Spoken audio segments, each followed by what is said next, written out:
En fait, Capgemini Engineering, c'est un expert du métier du client.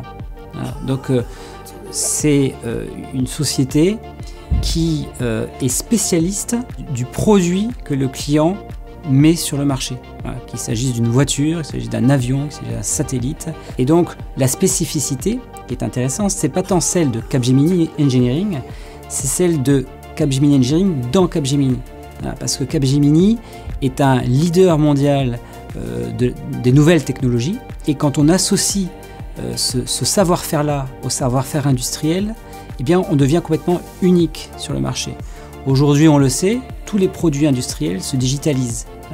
Une voiture, aujourd'hui, c'est énormément plus de lignes de code que l'emblème de la technologie qui est un smartphone. Voilà, c'est plus de lignes de code, c'est plus de processeurs. C'est une chose d'être un spécialiste du software, d'être un spécialiste du cloud, de la data, et c'est une autre chose que de savoir comment une voiture fonctionne. Eh bien, quand on arrive à lier les deux expertises, on devient pour le client un partenaire unique. Moi, ce qui m'a le plus marqué dès mon arrivée dans ce groupe, c'est la capacité d'écoute et de support. Alors, pour moi, c'est particulièrement important parce qu'il se trouve que j'ai en charge depuis le début de l'année une nouvelle organisation au sein de Capgemini Engineering.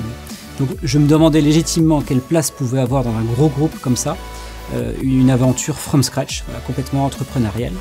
Et en fait, l'esprit de Cap, pour moi, est parfaitement compatible avec l'entrepreneuriat. Et j'ai trouvé chez Capgemini beaucoup d'équipes qui sont à l'écoute, mais plus qu'à l'écoute, qui sont là pour co-construire avec nous dès lors qu'on a une bonne idée, dès lors qu'on a une conviction. Ces équipes sont là pour nous aider à la mettre en œuvre.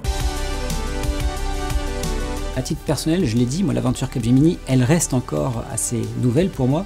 Moi, c'est la première fois de ma carrière, et je ne suis pas en train de débuter ma carrière, c'est la première fois de ma carrière que je suis dans une entreprise qui a une telle considération pour l'équilibre entre la vie privée et la vie professionnelle. C'est absolument pas un choix à faire, et je pense que j'en suis une bonne illustration, puisque moi, je fais partie du COEX France de Capgemini Engineering, et pour autant, j'habite dans une région qui m'est chère, qui est dans le sud de la France, et la société n'a absolument pas exigé de moi que je déménage au siège à Paris parce que j'ai une fonction de direction. Donc ça me guide évidemment aussi dans mes choix managériaux et c'est extrêmement satisfaisant de pouvoir manager ces équipes avec cet esprit de respect de la vie privée et de la vie professionnelle, en sachant qu'on a tout le support du groupe sur ces sujets-là.